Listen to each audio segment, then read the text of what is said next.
La pantalla s'omple de frases. Això és Els contes Al damunt apareix el títol.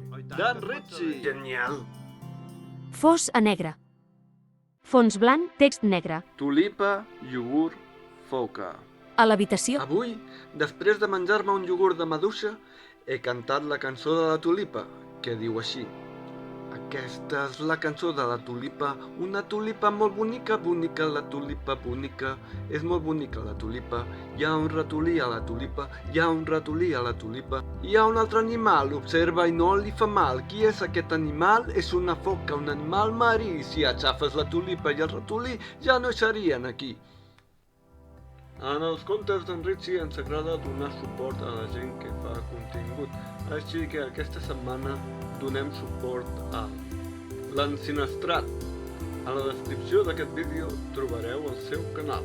Ja ho sabeu, si no seguiu aquesta persona que us he mencionat, aneu-lo a seguir perquè val molt la pena. Moltes gràcies i fins al pròxim diumenge.